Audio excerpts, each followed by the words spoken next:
I was at Hillcrest University classmate's wedding, seated at the same table as the ex I'd dumped 5 years ago. Next morning I woke up on a hotel king bed. My ex was lying next to me, propped against the headboard, eyes glinting. "Serena," he drawled, "you're going to take responsibility." I played dumb. I was wasted. I don't remember a thing. His expression stayed mild. "Oh, I've got it on video. Want to watch?" I gave my most ingratiating smile. "10 grand enough?" He practically growled. "I'm only worth 10. I tried again. "Then, 20. Before we continue, hit subscribe and tell us in the comments where you're tuning in from. 1. I'd come for a Hillcrest classmate's wedding and was posing for a group photo with groom when the photographer suddenly stopped directing. "Couple on the left, snuggle closer, you're out of frame." I blinked, pointing at myself.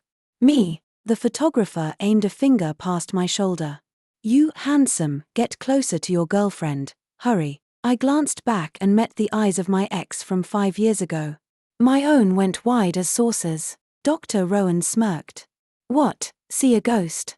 I gave a sheepish half-laugh and said nothing. The instant the shot was done, I bolted back to the ballroom and dropped into my chair. My bestie sat on my left. "What happened? You look like you left your soul in that photo." I clutched her arm and shook it. "I'm screwed, Tiff. Guess who I just saw?" "Who, your ex?" I smiled thinly. "Bingo." Tiffany squealed. "No way. Dr. Rowan? Wasn't he overseas?" Before she could finish, Dr. Rowan started walking toward our table. I frantically signaled her to shut up. Don't sit here, I prayed. Riverdale gods ignored me. A busybody alumna popped up, waving. "Dr. Rowan, over here. Your girlfriend's waiting. We saved you a seat, come." He nodded politely, long legs crossing the room, jacket slung over one arm, crisp yet relaxed, and every female at the table started whispering. "Unfairly hot." He greeted everyone smoothly, side-eyeing me once, then pulled out the chair directly on my left. Only Chase would wear a tux to someone else's wedding. Black had never looked so lethal.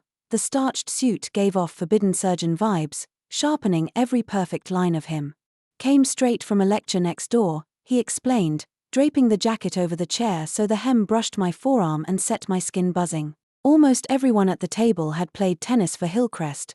Dr. Rowan and I had met on those courts. Old classmate energy took over, stories flying, small talk crackling. Lindsay and Derek finally made it, who'd have thought? They were on again off again for 4 straight years. "So, Chase, Serena, when's your turn at the altar?" I was mid-escape, half out of my seat to use the restroom, when the question pinned me. Dr. Rowan's pouring hand paused. He smiled, voice level. "We'll announce when there's news." I let it ride, better than becoming gossip fodder. 2. Inside the ladies' room I hid in the end stall and WhatsApped Tiffany. "Me, can I fake a stomach cramp and bail? Tiff, and admit defeat. Half the room still thinks you're together. Tiff, also, why did you actually break up?" "Why?" "Because he was perfect and I was tired of sprinting to keep up." I stared at the screen until 2 voices drifted in. "Did you see Dr. Rowan? Even hotter up close. His moving back, head of cardiothoracic surgery at Riverdale General," I heard. "I'm so finding him later for a chat, and his number." Story of my life. Dr. Rowan drew women like free Wi-Fi. Freshman year I'd chased him with homemade lunches. Arts to Med campus is a 20-minute dash. I did it daily. "Serena, don't you have classes?" He'd scowl. I'd only grin. "Try the sweet and sour ribs, they're insane." 1 semester later the Ice King surgeon caved and we were official. Then the classic script: jealousy, tantrum, me yelling "we're done, don't call me," and disappearing. 3 months of regret and he'd already flown overseas to study. Eventually the strangers left. I washed up and drifted back to the hall. The moment I sat down, Dr. Rowan remarked, "Fall in? You were gone forever." I rolled my eyes. "Mind your own scalpels." 3. At 8:08 sharp the ceremony began. Lindsay, my closest college friend, was radiant. I sobbed into my wine, polishing off glass after glass until the room blurred. Other alumni swapped stories and shots while Dr. Rowan stuck to herbal iced tea, citing a night shift later. A sweet voice interrupted. Dr. Rowan? It was one of the restroom gossips, armed with a fresh drink. I played tennis too, remember me? He hesitated a polite second, clearly didn't, yet nodded. I heard you're joining Riverdale Heart Center. My dad needs a consult, could I get your contact? I watched, amused. Medical pickup line, definitely slicker than my old lunchbox campaign. His answer. Left my phone at the hospital, here's my business card. A business card, adorably prehistoric. I was mid-eye roll, whispering as much to Tiffany, when he caught me. Dr. Rowan leaned back, lips curving. Enjoying the show, Serena? TSK. When did Dr. Rowan turn so persnickety? We hadn't exchanged more than 3 sentences, and everyone dripped with sarcasm. I refused to lose ground, so I hit him with my brightest smile. I'm fantastic, he answered, then get ready to feel even better. By the time the afterparty broke up, Tiffany and I were both 80-proof dizzy. Her boyfriend arrived and whisked her off. I always black out when I drink. Tonight the red wine had been flowing, and I was running on fumes. He, the helpful alumni on scene, declared Dr. Rowan my boyfriend and shoved me into his custody. When the crowd thinned to nothing, the two of us stood under the hotel porte-cochere. Where's your car? I asked. He studied me for a long beat. I Ubered. I pressed my fingers to my temples, fished my keys from my clutch, and tossed them at him. Fine, drive mine. He lobbed the keys right back. I don't drive. Seriously? In 4 years of college I'd never noticed Chase couldn't drive. Oh okay, I stammered, Jay just head home. I'll crash here tonight. His eyes glittered, all noble rescuer. Need help checking in? The alcohol surged, the world spun like a broken carousel and the lights cut out. 4. The next morning my phone rang n times before I finally answered. Tiffany's shriek blasted through. Serena, why weren't you picking up? I pried my eyelids apart. Sleeping, didn't hear. I rolled over and nearly nose-dived into Dr. Rowan's sleeping face. I slapped myself. Hard. What in the actual hell? Tiff was still yelling, did you make it home? Rumor says Dr. Rowan gave you a ride. 10:30. I'm fine. Tiff, lemme call you back, bye. I hung up, heart thrumming, trying to piece together the fragments. Oh crap, oh crap, oh crap, this is not my apartment. Oh crap, oh crap, oh crap, did I just sleep with Dr. Rowan? 3 dating years in college and I'd never bagged him. Now, 1 drunken night and bam, memory shards clicked, me dragging him into a room, then static. Right, plan 36. When in doubt, flee. I slipped from under the sheet, crouched on the carpet, and frantically scooped clothes like a stealth raccoon. Half-dressed, I froze at the lazy murmur behind me. Awake? I turned slowly, cheeks aching from a fake grin. Morning. He flicked the duvet aside and leaned in close. Tell me you weren't planning to bolt without taking responsibility. I scooted back. Heh, funny joke. His gaze drilled into me. Then, with saintly innocence, he dropped the bomb. You worked me over pretty well, check out your artwork on my shoulder. He tugged his robe halfway down, revealing smooth skin and the faint outline of abs and a neat row of teeth marks. Cameron. I was the vandal. My playbook hadn't covered this. I was wasted. Total blank. Maybe you set me up. Oh. I've got footage if you want a refresher. He reclined against the headboard, thumb swiping his phone. I shot upright, finger stabbing the air. What do you want? You. Responsible. I ground my teeth. 10 grand enough. I tried a sweeter smile. 20. His pupils darkened. He tapped play. There I was, sloppy drunk, clutching his phone. Tiff, guess who's hotter than my ex? Dr. Rowan, that's who. I tossed the phone down, slurring, why are you spinning? You look just like him. Dream. Only one way to know, bite. Cue his groan of pain. If roles were reversed I'd have called 911. I slapped the screen black. Fine. I'll do whatever you want. He pocketed the phone, fox grin in place. I haven't decided yet.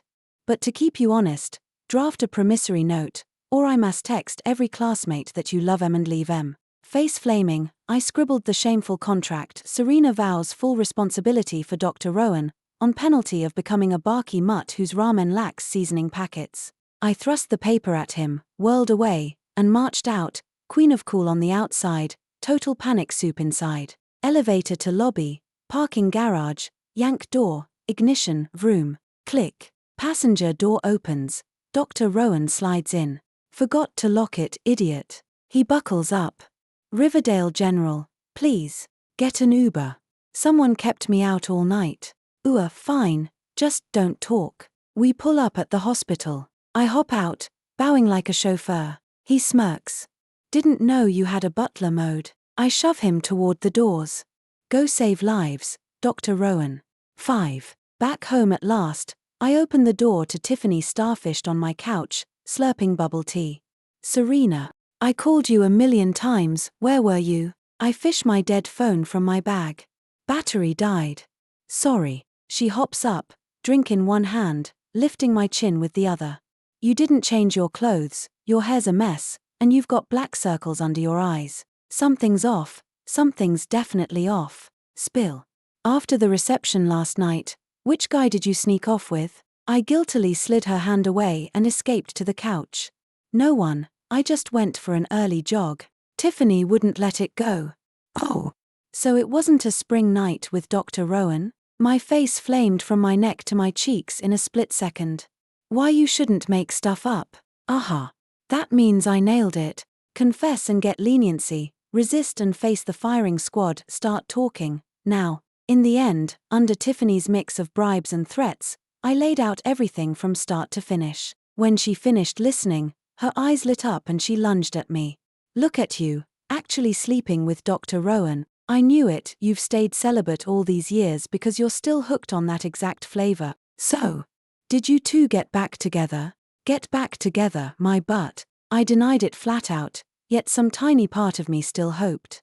He told you to take responsibility for him, and you're still saying you're not back together. Serena, you're putty in his hands. Tiffany looked utterly exasperated, so disappointed she even skipped lunch, and outlined 18 laws on how to conquer Dr. Rowan. I frowned and corrected her. It's not about conquest, it's about deleting that video on his phone. She waved it off like it didn't matter. What mattered was what came next. Rule number 1, if you want to win a man's heart, first win his stomach, especially when the man is a doctor. 6. At dusk I showed up in Dr. Rowan's on-call lounge carrying a takeout dinner. When he saw me, surprise flickered across his face, then came that familiar line.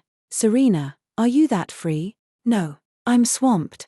My editor's chasing me for a new comic series, yet I'd sat at my computer like I was possessed and sketched this morning's scene of him leaning against the headboard. I tucked a strand of hair behind my ear, about to speak. Suddenly he leaned in, his handsome face filled my vision. In a husky voice he murmured right at my ear, "Not bad, this tastes great." I looked up. The distance felt dangerously intimate. My face burned and I inched backward. I gave a nervous laugh. If you like it, eat more. Dr. Rowan said nothing, and the lounge fell so quiet you could have heard a pin drop. After a long moment he chuckled softly. Serena, don't think one meal wipes the slate clean. My face flamed crimson again and I blurted, I'm not trying that. Better not. To prove your sincerity, you'll supply my lunches for the rest of the month. I gaped, but his aura was too intimidating, so I meekly agreed. From that day on, wedged between frenzied drawing deadlines, I gained one more headache, deciding what to cook for Dr. Rowan. And mischief crept in while I cooked. For instance, he can't stand spicy food, so I made stir-fried pork with chili. He loathes tomatoes, so I whipped up tomato and egg scramble. Finally he lost patience and cornered me in the hospital parking lot. He advanced step by step until I nearly hit the wall, nowhere left to go. He stared at me for a long while, then said slowly, "If you're planning to murder me, just say so, no need to invest so much effort in the cuisine." I met his peach blossom eyes, damn, so unfairly gorgeous, and my mouth detached from my brain, battling on its own. I just wondered whether your taste had changed after all these years. He curved his eyes in a smile and tossed off, "Whether my taste changed, how could you not know? How would I know what flavor you like? I never win a single round against Dr. Rowan." Once again I fled in defeat. 7. So I delivered his lunches for a full month, until the entire department assumed I was his girlfriend. At first I earnestly explained, "Oh, I'm just Dr. Rowan's classmate. The gossip squad didn't buy it and teased, Dr. Rowan, why don't I ever get a classmate like that? Standing nearby, he offered no clarification, just a mild, cut it out. I kept a smile on my face while thinking darkly, once I delete that video, I'll have my revenge. After so many misunderstandings, I could now play the role of current girlfriend with effortless skill. One night Dr. Rowan got wasted, and a colleague rang me to come collect him. When I reached the restaurant, he was sprawled on a lobby couch, black jeans wrapping long, powerful legs, a grey hoodie giving him the vibe of a college guy, turning female heads every few seconds. A total fox spirit. I smacked his shoulder and told him to get moving. He raised an arm unhurriedly and murmured, "Help me." Suspicion flared. He's setting me up. In public. Touchy-feely? No thanks, Mr. Rowan, walk on your own. He shot me a look reserved for idiots, then stood. 2 steps later the 6-foot-plus tower suddenly swayed. I lunged and caught his arm, letting him drape his weight over my shoulder. Never saw you drink before, turns out your tolerance is paper-thin. He coughed a couple of times, maybe to mask something. I'm merely weak. Some people, on the other hand, get handsy after 2 sips. Don't you dare grope me while you're drunk. As he spoke he leaned even heavier on me. A cool early fall night suddenly felt scorching. At last I hauled him into the car, ready to drive him to his place if only I knew the address. The moment he hit the passenger seat he began to snore. Shaking him was useless. So I took him to my apartment. Drunk or not, he kept every refined habit, shoes and socks off at the door, into my bathroom to borrow my toothbrush. When he started to unzip after peeling off his shirt, I couldn't take any more and forcibly stopped him. Who knows how he'd roast me tomorrow. After heroic effort I finally tucked him into bed. Just before sleep he mumbled, "Serena, why didn't you reach out all these years?" That night he slept in my bedroom. I camped on the living room couch. Next dawn, half asleep, I saw a figure cooking in my kitchen. My brain crashed. Crap, did I dream dial him? Why is Dr. Rowan making breakfast in my house? Only when he walked into the living room wearing my pink Hello Kitty apron did reality reboot. Oh right, last night I dragged Dr. Rowan home wasted. We sat across from each other eating. The air turned odd. I broke the silence. If you're free after this, you can go, I've got work. Your work, staying home drawing me? Heh. What the don't flatter yourself. Wait. I actually did sketch a picture of Dr. Rowan, and it seemed to be sketches of him in nothing but a bathrobe. While I was drawing I wasn't thinking about anything in particular, but once I set the pen down the figure on the page looked as if he was refusing yet welcoming me at the same time. I'd meant to trash it, but in the end I slipped the sheet into a folder, and it stayed there ever since. I was mortified. How dare you go through my things? Dr. Rowan's next sentence nearly choked me. You left it lying on the living room table. It was impossible not to see. I'm doomed. Need urgent advice.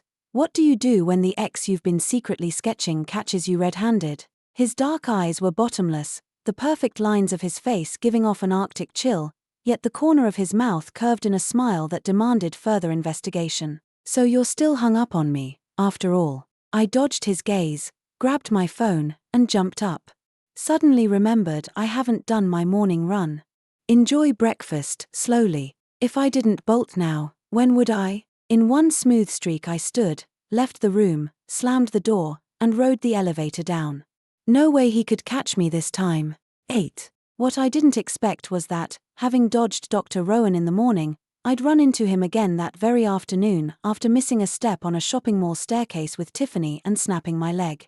When Tiffany screeched to a stop in front of Riverdale General, I was howling inside. I clutched her arm, pain and panic trumping everything. Switch hospitals, please, I can't face Dr. Rowan.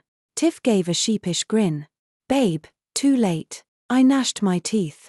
Whose bestie are you, anyway? The words were still vibrating in the air when I turned my head and spotted Dr. Rowan already standing at the entrance. He closed the distance in a few long strides and swept me up bridal style. I yelped. Put me down, I can hop. He glanced at me, ignored my protest, and frowned. Keep wriggling and you'll break the other leg. Fine. I surrendered, hooking my arms around his neck so I wouldn't dangle. Half the hospital was in love with Dr. Rowan's face, and here he was, carrying me through the ER under a dozen stares. Nurses and attending doctors couldn't resist gossiping as we passed. "So you're Dr. Rowan's girlfriend?"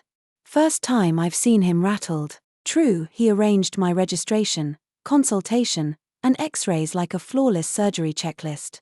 Then he wheeled over a chair. "If you hate being carried, sit on this." I tilted my head to meet his lowered gaze.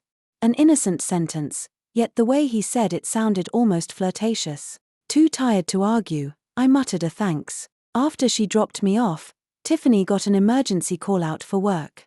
"I'll be gone for days," she fretted. "Get a private to stay with you." I assured her I could manage and, if it came to that, summon my studio assistant. I never got the chance, because Dr. Rowan allowed only 2 choices.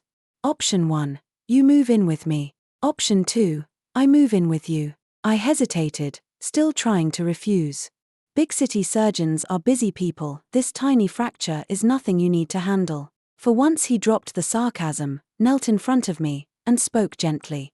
"The first nights will hurt. I won't be able to relax if I'm somewhere else." Well, when a gorgeous man lowers his eyes like that, who can resist, especially when he's offering to play nurse?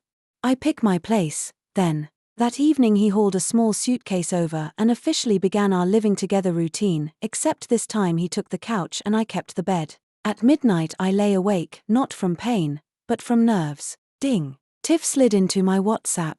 "How's my baby?" I typed. "Says he'll nurse me, so he's moved in." Tiff fired back a volley. "OMG. Seriously? Serena, he's still hooked on you." He flew back for round 2. "Still into me?" I'd never have bought it at first, but the past 2 months he'd wormed his way into my days and nights, leaving me itchy with anticipation. She texted on. "Use this chance. Claim him. Pounce." I followed her lead. "Okay, coach, how exactly do I pounce?" We were still rapid-firing messages when a large hand plucked the phone from mine. "It's way past bedtime, screens off." "Are you kidding?"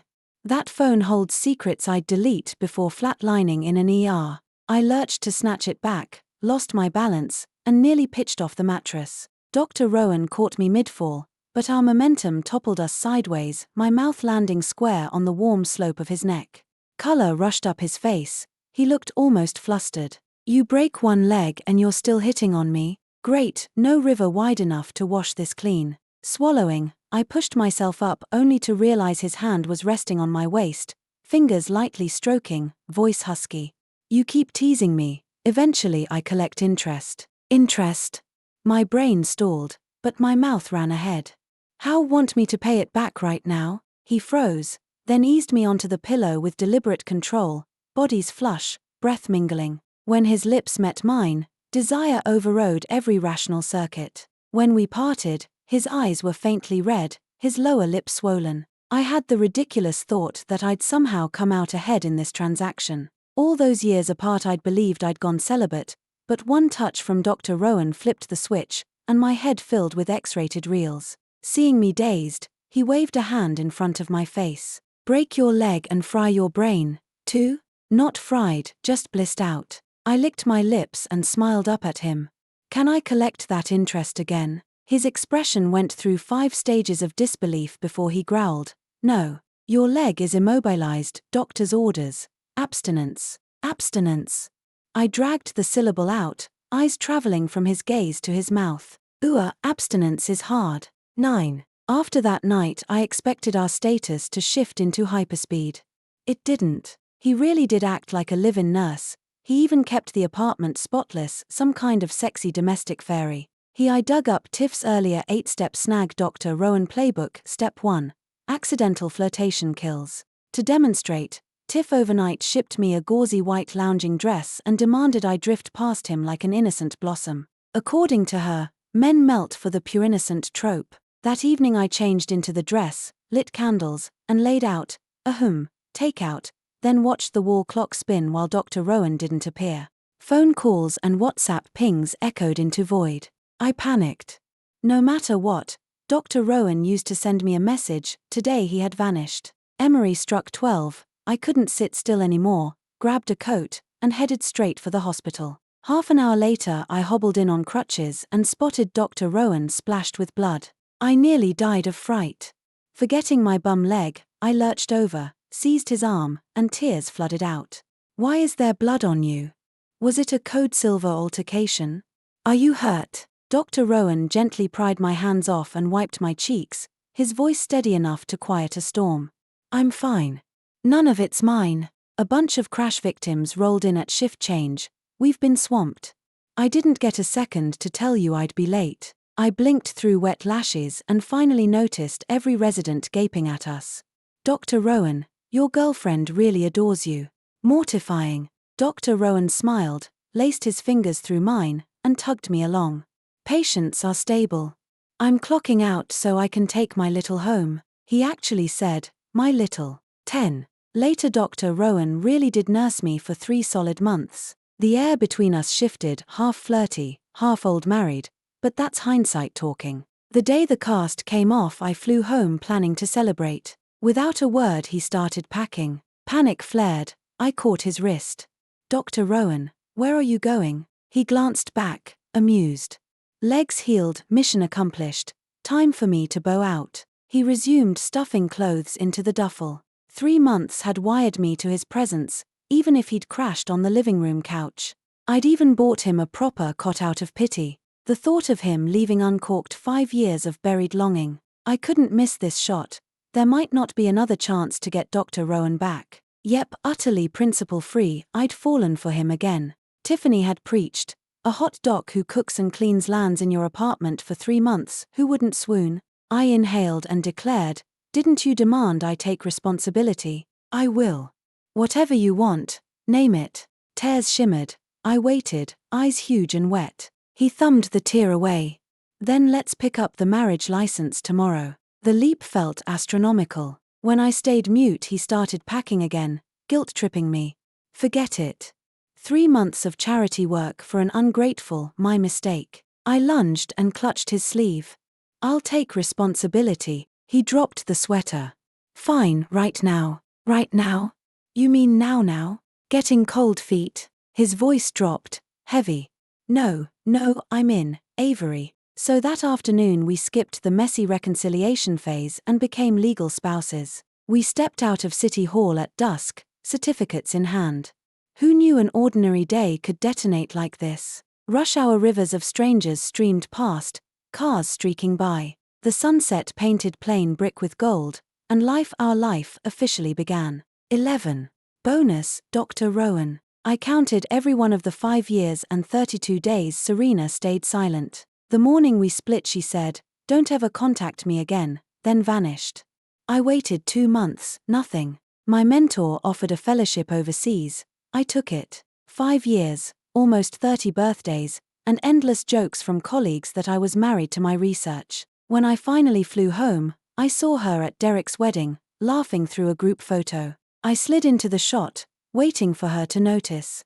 Still heartbreakingly carefree. Inside the ballroom, a classmate waved me to a seat right beside her. She ignored me. I broke the ice. Someone unaware we'd dated asked when we'd tie the knot. I answered, we'll let you know when there's news. Fine, this time I'd play the long game, Ellis. Serena got wasted. I booked her a room. She commandeered my phone to WhatsApp Tiffany hot gossip.